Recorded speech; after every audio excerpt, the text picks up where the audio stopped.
Voilà, rebonjour à tous pour la dernière demi-journée de nos travaux. It is my great pleasure and honor to welcome Her Excellency Denise Bauer, US Ambassador to France and to Monaco. Denise was with us last year on video, and it's such a pleasure to have you and your husband Steve in person here in Tocqueville. So warm welcome. You are here at your home.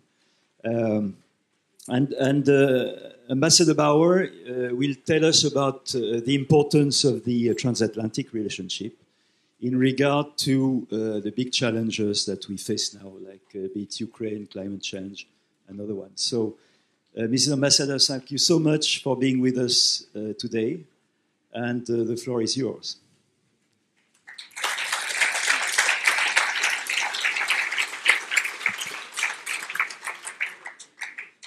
Bonjour à toutes et à tous. Good afternoon, and thank you for the warm welcome. I am so pleased to be joining you in person this year.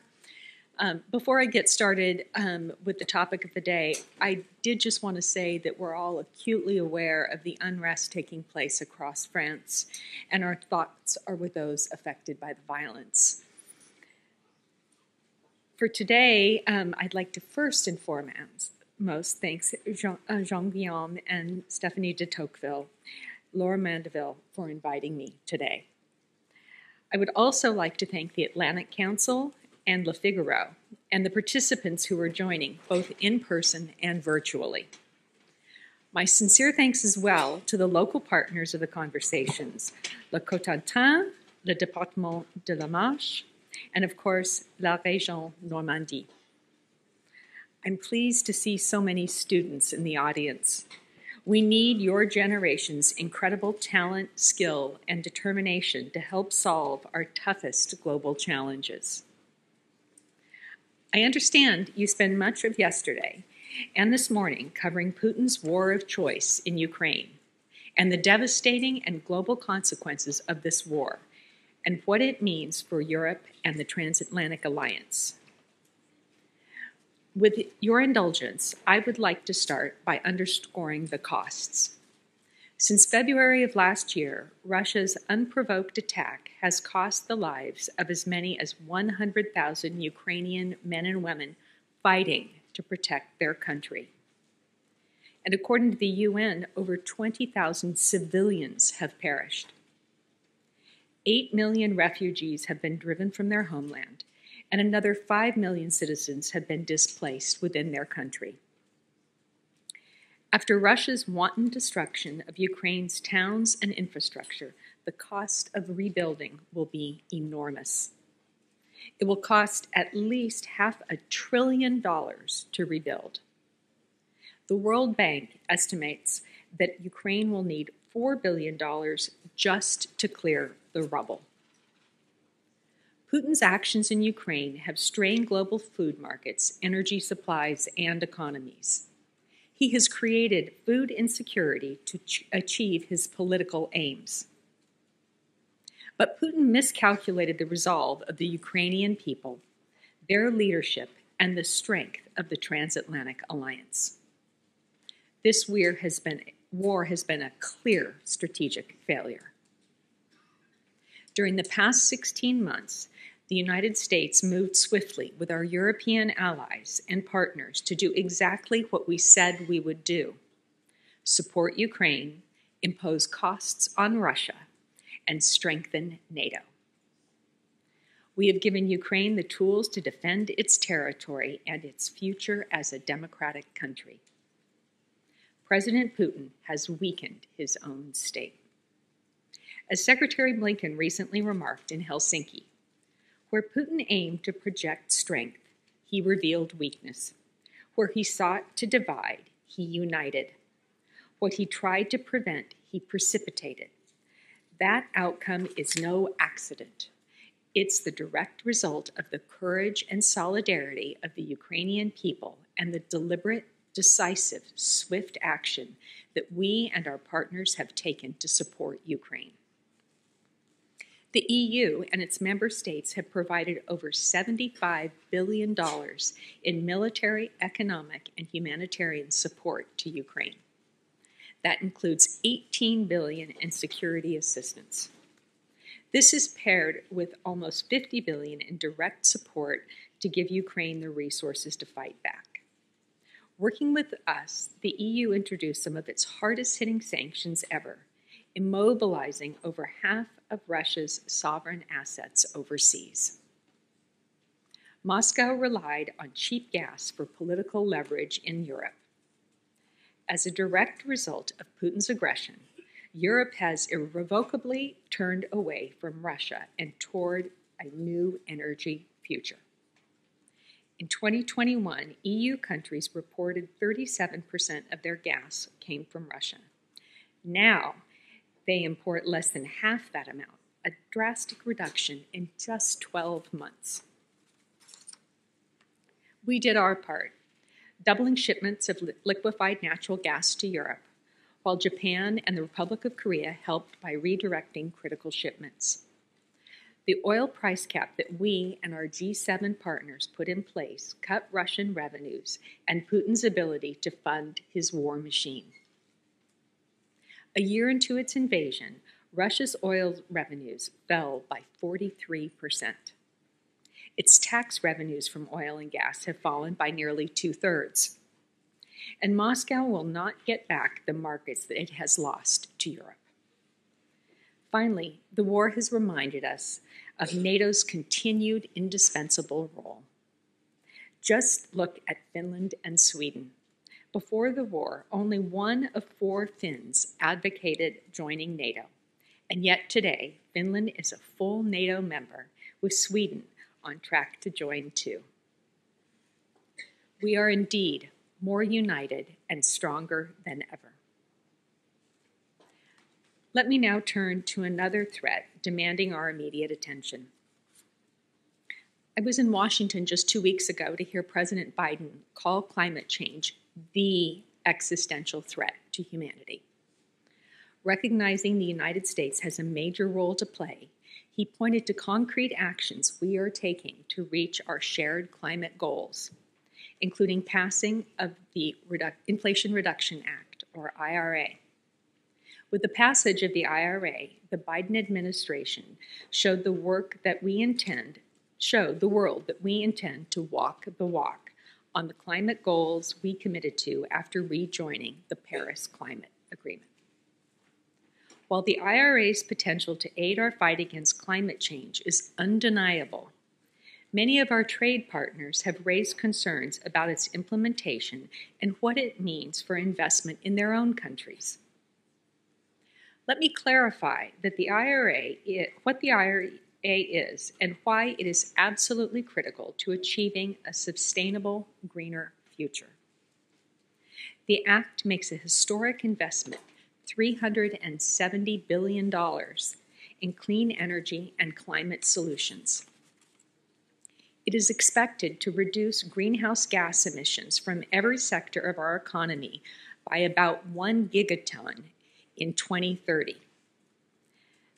That's 1 billion metric tons. The IRA will put the United States on track to achieve President Biden's ambitious goal of reaching net zero emissions no later than 2050 and getting halfway there within this decade. Finally, the legislation will contribute to the growth of the clean energy sector globally. This is not a zero-sum game. The IRA will grow the pie for clean energy investments, not split it up. Toward that end, we are encouraged that some of our closest trading partners have proposed parallel actions to the IRA, including the EU's Critical Raw Materials Act and the Net Zero Industries Act. At the same time, the United States and the EU are making progress towards an agreement to streamline transatlantic trade in critical minerals. Through a new clean energy incentives dialogue, for example, the United States and EU have committed to improve transparency on incentives on both sides and exploring the non-market subsidies and policies of China. The United States sees tremendous opportunity to build transatlantic clean energy supply chains. And we look forward to building on this discussion through the incentives dialogue and the broader US-EU Trade and Technology Council. Through these mechanisms, we will build truly resilient clean energy supply chains on both sides of the Atlantic, create good-paying European and American jobs, and decarbonize our future. Our very lives depend on our collective efforts. We cannot afford to fail. Here, France and the United States are in lockstep. In the lead up to the recent Paris summit for a new global financial pact, Presidents Biden and Macron and several other world leaders wrote a joint op-ed that the transition to a net zero world and the goals of the Paris Agreement present an opportunity for this generation to unlock a new era of sustainable global economic growth. Ecological transitions that are just can be a powerful force for alleviating poverty and supporting inclusive and sustainable development. Ensuring all countries can seize this opportunity requires long-term investment. A top priority of the summit was to continue the ambitious reform of the multilateral development bank system to better respond to the needs of countries which are most vulnerable to the impact of climate change. Through solidarity and collective action, we can address the challenges facing developing countries while meeting our own climate imperatives. We will continue to press for progress, leveraging other important events this year, including the G20 summit in India, the UN high-level debate, and the International Financial Institutions annual meeting, culminating in November's COP28 in the United Arab Emirates. The environment is not bound by national borders. To avoid consequences from a rise of 2 degrees Celsius, all nations must pull in the same direction. Now.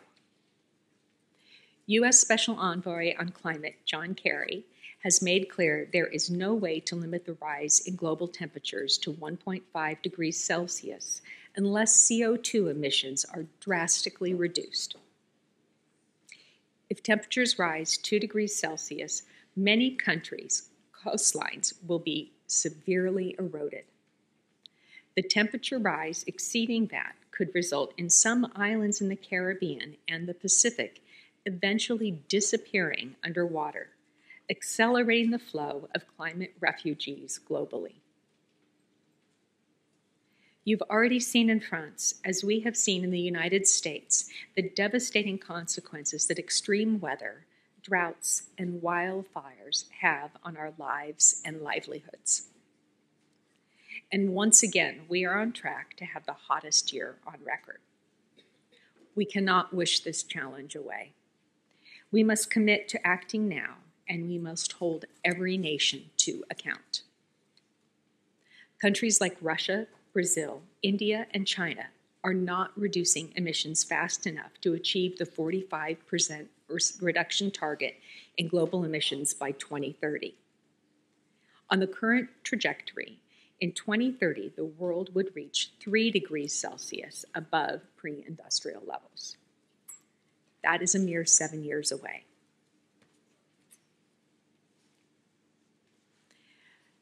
And following on Secretaries Blinken to Beijing last month, let me spend a moment framing our goals for this relationship, a relationship that matters not just to the United States, but to the entire world.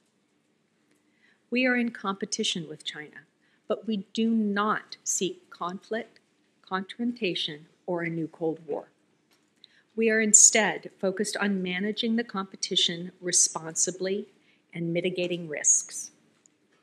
We are strengthening America's ability to outcompete China by rebuilding our economy, enhancing our ability to innovate, rejuvenating our industrial capacity, protecting our technology, and above all, by deepening our relationships with allies and partners around the world. But intense competition requires diplomacy to manage tensions. Vis-a-vis China, that requires ensuring channels of dialogue and cooperating to address shared challenges, to include ending Putin's brutal war in Ukraine and fighting against climate change. As I reflect on the topic of this year's Tocqueville conversation, Rearming Democracy, and after nearly 18 months in my role as ambassador here, I am more optimistic than ever about the transatlantic alliance, and that it is up to the task of dealing with the challenges I have raised. And here's why. First, with respect to Putin's unjustified war, the United States and Europe remain resolute in their support and solidarity for Ukraine. With a reinvigorated NATO, we will have the back of Ukraine for as long as it takes, and we will hold Russia accountable for the cruelty they have visited upon the people of Ukraine and for trampling on international laws and norms. Second, as longtime allies and advanced democracies, we agree on far more than we disagree. While we can all agree that democracy can be messy at times, there is no better alternative. Tocqueville knew this too. Tyrants want to rule with an iron fist have always existed, but they don't stand the test of time. The enduring ideals of our democracies, those that Tocqueville so beautifully wrote about, are what have stood the test of time. Third, we can mitigate the corrosive impact populism and nationalism can have on our democracies by addressing head-on the social and economic ills that breed discord. To do this, we must capitalize on the ideas and creative talents of all our citizens, regardless of race, gender, religion, or background. And if we do this, if we stick to our values, if we tend to our institutions, if we continue to engender open and frank conversations like the one we are having today, our democracies will not only weather the current storm, but they will emerge stronger and more resilient than ever. Finally, as we are gathered in Normandy, it is fitting to conclude by reflecting on next year's 80th anniversary of the Allied landings and the lessons we can still draw from that fateful June day in 1944. We will come together next year to honor the sacrifices of the U.S. and Allied soldiers, as well as Free French forces who fought to liberate France and Europe. We will also honor the courage of the French people who suffered under brutal occupation until France was restored to its rightful place among free nations. We have never shied away from our collective commitment to securing Europe that is whole, free, and at peace. Those who landed on Normandy beaches nearly 80 years ago are proof of that. Let us honor their sacrifices by recommitting ourselves to the values they fought and died for. And let us not shrink from our responsibilities to make this world a better place for generations to come. Thank you.